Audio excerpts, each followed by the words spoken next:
இப்போதும் நினைத்தால் நெஞ்சம் நெகிழ்ந்திடுதே. கல்வாரி அன்பை எண்ணிடும் வேளை கண்கள் கலங்கிடுதே. கர்த்தாவும் பாடுகள் இப்போதும் நினைத்தால் நெஞ்சம் நெகிழ்ந்திடுதே. ஆண்டவராக இயேசு கிறிஸ்துவின் நாமத்தில் கல்வாரி நேசம் ஊழியங்கள் சார்பாக உங்கள் அனைவருக்கும் எங்கள் வாழ்த்துக்களை தெரிவித்துக் கொள்கிறோம். இப்பொழுது கிறிஸ்துமஸ் செலிப்ரேட் பண்ணுவதற்காக நாம் எல்லாரும் ஆயத்தமாக இருக்கிறபடியினால் ஹெவன் டிவி நாயர்கள் அனைவருக்கும் எங்கள் கல்வாரி நேசம் ஊழியங்கள் சார்பாக அன்பின் கிறிஸ்துமஸ் வாழ்த்துக்களை தெரிவித்துக் கொள்கிறோம். மேலும் இந்த heaven TV proprietor brother Matthew அவர்கள் ஃபேமிலி அவர்களுக்கும் இந்த ஹெவன் டிவியில் என்னுடைய செய்தியை மிகவும் சிறப்பாக எடிட் செய்த ஒளிபரப்பு செய்கிற ஹெவன் டிவி குடும்பத்திற்கும் கிறிஸ்துமஸ் நல்வாழ்த்துக்களை தெரிவித்துக் கொள்கிறேன். ஆகையால் இந்த கிறிஸ்துமஸ் காலங்களில் நாம் அதிகமாக தியானிக்க வேண்டியது ஆண்டவராக இயேசு கிறிஸ்துவின் நாமத்தை பற்றி தான். ஏனென்றால் தேவதூதன் யோசேப்புக்கு பிறக்கும் முன் என்பதாகவே அவருக்கு என்ன பெயர் சொல்ல வேண்டும் என்று குறிப்பிடப்பட்டுள்ளது. மத்தேயு 1:21 அவள் ஒரு குமாரனை பெறுவாள், அவருக்கு இயேசு என்று பெயரிடுவாயாக, ஏனெனில் அவர் தமது ஜனங்களின் பாவங்களை நீக்கி அவர்களை ரட்சிப்பார் என்றார்.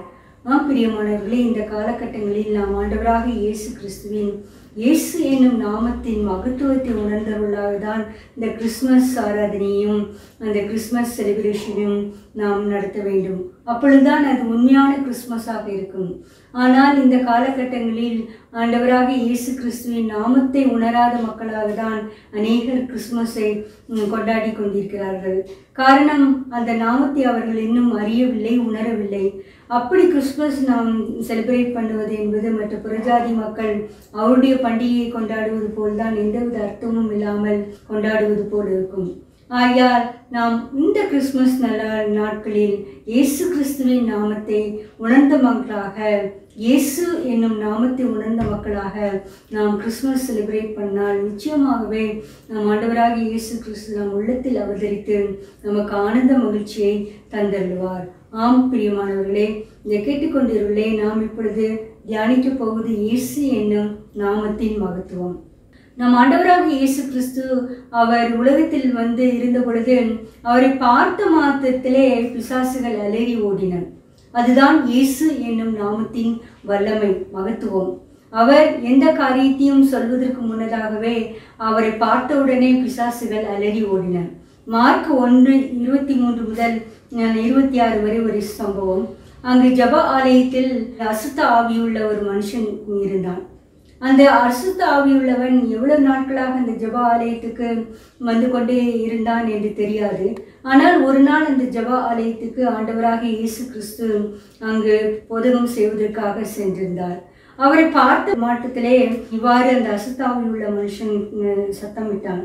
மார்க் 1:24 அவன், ஐயோ நசனாய் இயேசுவே, எங்களுக்கு உமக்கு என்ன? எங்களை கெடுக்கவா வந்தீர்? உம்மை இன்னார் என்று அறிவேன், நீ தேவனுடைய பரிசுத்தர் என்று சத்தமிட்டான்.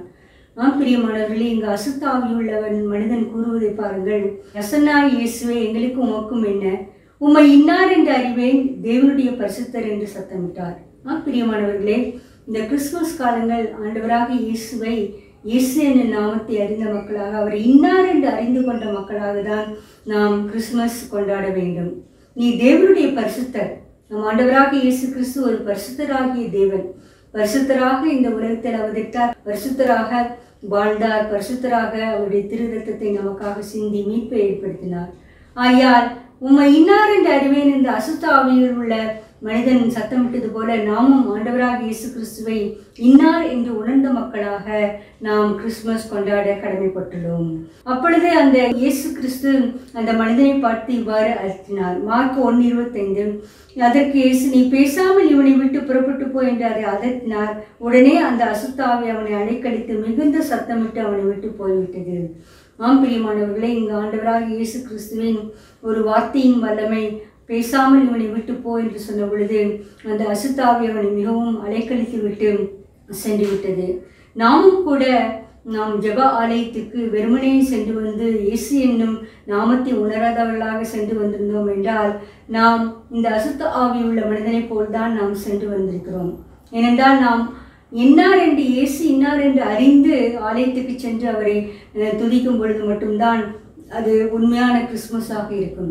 இல்லை என்றால் வெறுமனே இந்த அசுத்தாவி உள்ள மனிதன் தேவாலயத்துக்கு வந்து வாரந்தோறும் வந்து அவனுடைய அட்டெண்டன்ஸ் கொடுத்து விட்டு போவது போல இருக்கும். ஆகையால் இதை கேட்டுக்கொண்டிருக்கிற பிரியமானவர்களே, நம் ஆண்டவராக இயேசு கிறிஸ்துவின் வார்த்தை அவ்வளவு வல்லமை, இயேசுவின் நாமத்திற்கு அவ்வளவு வல்லமை.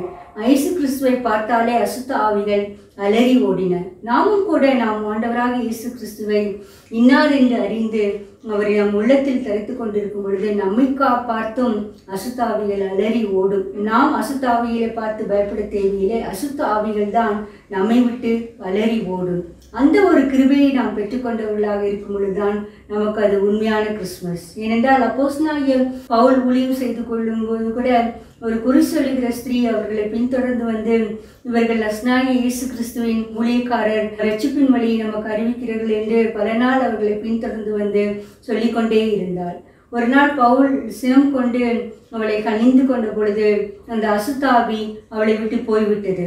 அப்போஸ்தலர் 16:18. இப்படி அநேக நாள் செய்து கொண்டு வந்தால் பவுல் சினம் கொண்டு திரும்பி பார்த்து, நீ இவளை விட்டு புறப்பட்டு முடி, இயேசு கிறிஸ்துவின் நாமத்தினாலே அவனுக்கு கட்டளை இடுகிறேன் என்று அந்த அசுத்தாவியோட சொன்னான். அந்நேரமே அதை புறப்பட்டு போயிற்று. ஆம் பிரியமானவர்களே, நம் ஆண்டவராக இயேசு கிறிஸ்துவின் நாமம் அசுத்த ஆவிகளை அலக்களிக்குது மட்டுமல்ல, ஒரு மனிதன் உள்ளத்தில் இருந்து உடலுக்குள் இருந்தால் அது உடனே அதட்டும் பொழுது அது உடனே வெளிச்செல்ல உள்ளதாக இருக்கிறது. அசுத்தாவிக்கு மனிதனின் உடலுக்குள் இடமே இல்லை. ஆம், இன்று அநேகர் அசுத்த ஆவியினால் பீடிக்கப்பட்டு அலைக்கழிக்கப்பட்டு கொண்டிருக்கிறார்கள். அவர்களை எல்லாம் நாம் ஆண்டவராக இயேசு கிறிஸ்துவின் நாமத்தில் விடுவிக்க கடமைப்பட்டுள்ளோம். அதுதான் இயேசு என்ற நாமத்தின் மகத்துவத்தை உணர்ந்தவர்களாக நாம் கிறிஸ்துமஸ் நன்னாளை கொண்டாடுவது. இல்லை என்றால் நாமும் கூட இனதானம் என்று ஒரு கூட்டத்தோடு ஒரு அலங்காரத்தோடு கிறிஸ்துமஸ் நன்னாளில் ஆலயத்துக்கு சென்று கேக்கு சாப்பிட்டு மகிழ்ந்து பிரியாணி பல விதமான உணவு வகைகளை சாப்பிட்டு மகிழ்வது போல இந்த கிறிஸ்துமஸ் இருக்கக்கூடாது. இயேசு என்னும் நாமத்தை உணர்ந்தவர்களாக அசுத்த ஆவிகளை நாம் உலகத்திலிருந்து துரத்துகிற மக்களாக, இந்த உலகத்தை தேவனுடைய ராஜ்யத்தை உட்படுத்துகிற மக்களாக நாம் திரள வேண்டும். இரண்டாவதாக, இயேசு கிறிஸ்துவின் வஸ்திரத்தில் இருந்து கூட ஒரு வல்லமை புறப்பட்டது. மார்க்கு 5:25 முதல் 34 வரை நீங்கள் பார்த்தீர்கள் என்றால், ஒரு பெரும்பாடுள்ள ஸ்திரீ அநேக நாட்களாக கஷ்டப்பட்டு வந்தாள். 12 வருடங்களாக ஏறக்குறைய அவள் சொத்தெல்லாம் செலவழித்தும் எந்தவித சுகமும் அடையாமல் ஒரு நாள் உள்ளத்தில் எண்ணிக்கொண்டு இயேசு கிறிஸ்துவின் வஸ்திரத்தை தொட்டால் நிச்சயம் சுகமடைவேன் என்று சொல்லி அவருடைய வஸ்திரத்தை தொட்ட பொழுது ஆண்டவராக இயேசு கிறிஸ்துவின் வஸ்திரத்திலிருந்து ஒரு வல்லமை புறப்பட்டதை ஆண்டவர் உணர்ந்தார். மார்க்கு 5:30. உடனே இயேசு தம்மிலிருந்து வல்லமை புறப்பட்டதை தமக்குள் உணர்ந்து ஜனக்கூட்டத்துக்குள்ளே திரும்பி வஸ்திரங்களை தொட்டது யார் என்றார். பிரியமானவர்களே, அவர் ஆண்டவராக இயேசு கிறிஸ்துவின் நாமம் அதிக வல்லமை உள்ளது. அந்த வஸ்திரத்தை நாம் நம்பிக்கையோடு தொடும்போது அந்த வஸ்திரத்திலிருந்து அவருடைய உடலிலிருந்து நாம் வல்லமையை புறப்பட செய்ய மக்களாக இருக்க வேண்டும். அப்பொழுது இந்த ஸ்ரீ நடுநடுங்கி தான் மறைந்திருக்கவில்லை என்று சொல்லி ஜனக்கூட்டத்திற்கு முன்பாக வந்து உண்மையை உரைத்த பொழுது இயேசு கிறிஸ்து இவ்வாறு கூறுகிறார். மத்தேயு 5:34. அவர் அவளை பார்த்து, மகளே, உன் விசுவாசம் உன்னை ரட்சித்தது, நீ சமாதானத்தோட போய் உன் வேதனை நீங்கி சுகமாயிரு என்றார். பிரியமானவர்களே, நாம் ஆண்டவராக இயேசு கிறிஸ்துவின் நாமத்தை உணர்ந்து கொண்டவர்களாக இந்த உலகத்தில் ஜீவிக்கும் பொழுது, கிறிஸ்துமஸ் ஆராதனையை வைக்கும் பொழுது நாம் வேதனை நீங்கி சுகமாக இருப்போம். நாம் இந்த உலகத்தில் இருக்கும் பொழுது நமக்குள் எத்தனை வேதனை, இந்த சரீரத்தில் வேதனை மற்றும் பலவித காரியங்களினால் நம் வாழ்க்கை மிகவும் வேதனையாக இருக்கிறதா? கவலைப்பட வேண்டாம். இயேசு என்னும் நாமத்தை நாம் அதிகமாக உச்சரிக்கும் பொழுது, அந்த நாமத்தை நாம் விசுவாசிக்கும் பொழுது, அந்த நாமத்திலிருந்து ஒரு வல்லமை புறப்பட்டு நம்முடைய பிரச்சனைகள் எல்லாம் தீர்க்க வல்லது. இந்த ஸ்திரீயின் 12 வருட உதரலை ஒரு தொடுதலினால் அவள் சுகத்தை பெற்றுக் கொண்டது போல ஆண்டவராக இயேசு கிறிஸ்துவின் வல்லமை நமக்குள் வரும் பொழுது நிச்சயமாகவே நம்முடைய பிரச்சனையெல்லாம் தீர்ந்துவிடும். ஆகையால் ஆண்டவர் சொல்வது, விசுவாசம் உன்னை ரட்சித்தது, சமாதானத்திலே போய் உன் வேதனை நீங்கி சுகமாகிரு. நாம் வேதனை நீங்கி சுகமாக இந்த கிறிஸ்துமஸ் நன்னாளை நாம் செலிப்ரேட் பண்ணுகிறோமா என்று நாம் சிந்திக்க கடமைப்பட்டுள்ளோம். வேதனையோடு அக்கம் பக்கத்தில் உள்ளவர்களிடம் கடன் வாங்கி அதிகமான தொழிற்செலவு செய்து உணையோ உடவோ செய்து மற்றவர்களுக்கு முன்பாக நாங்களும் கிறிஸ்துமஸ் செலிப்ரேட் பண்ணுகிறோம் என்று சொல்லுவதல்ல ஒரு கிறிஸ்துமஸ். ஆனால் ஆண்டவராக இயேசு கிறிஸ்துவின் நாமத்தின் வல்லமை உணர்ந்தவர்களாக நாம் ஜீவிக்கும் பொழுது நம்முடைய வேதனையெல்லாம் நீங்கி சுகமாக இருக்கத்தக்கதாக ஒரு மகிழ்ச்சியான கிறிஸ்துமஸை ஆண்டவர் நம்மளுக்கு அனுக்கிரகம் வல்லவராக இருக்கிறார். ஏனென்றால் அப்போஸ்தலனாகிய பேதுரு, பவுல் அவர்கள் ஊழியம் செய்துபடும் காலத்திலும் கூட அப்போஸ்தலனாகிய பேதுரு நடந்து செல்லும்போது அவருடைய நிழலாகிலும் படும்படி வியாதிஸ்தர் பாதையில் வைத்தார்கள். மேலும் அப்போஸ்தலனாகிய பவுல் உருமார்களையும் கச்சைகளையும் கொண்டு வந்து போல அசுத்த ஆவிகள் நீங்கின பிணியாளிகள் சுஸ்தமடைந்தார்கள்.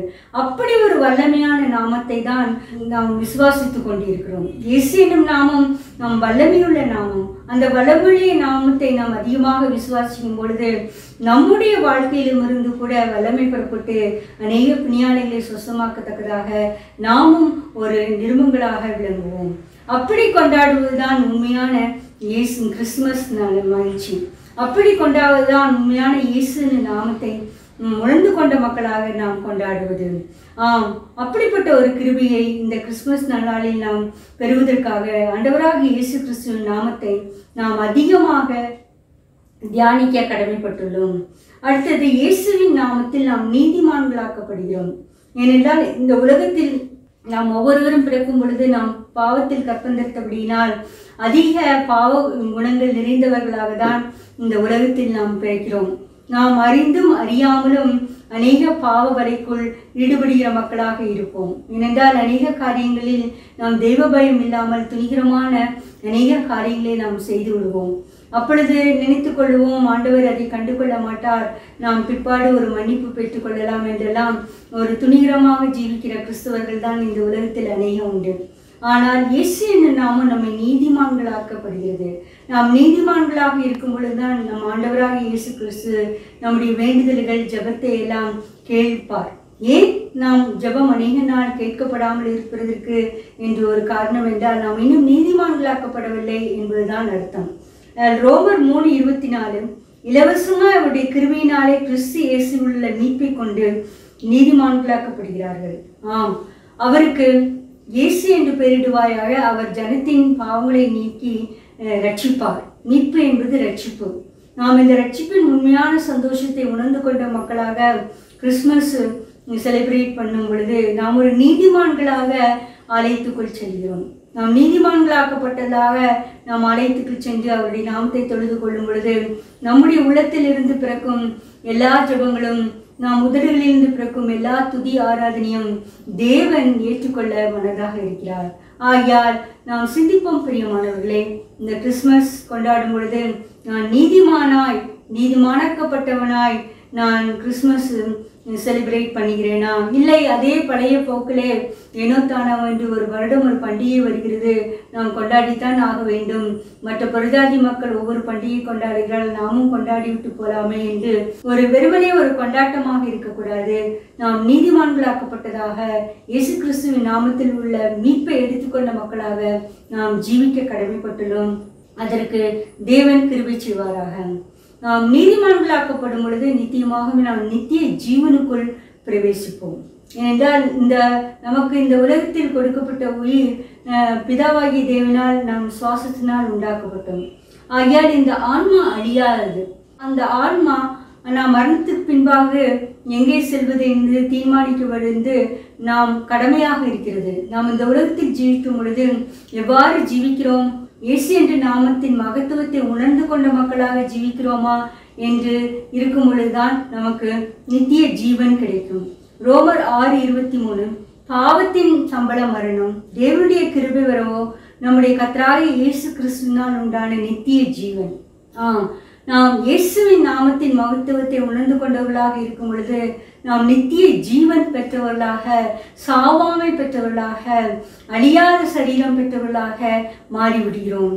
ஆகையால் நாம் இந்த உலகத்தில் இருக்கும் பொழுது மற்றவர்களுக்கு ஒரு முன்மாதிரியாக வாழ வேண்டுமென்றால் நாம் இயேசு என்னும் நாமத்தை உணர்ந்து கொள்ளும் பொழுது நாம் நித்திய ஜீவனை பெற்றுக்கொண்ட மக்களாக தான் இருக்க வேண்டும்.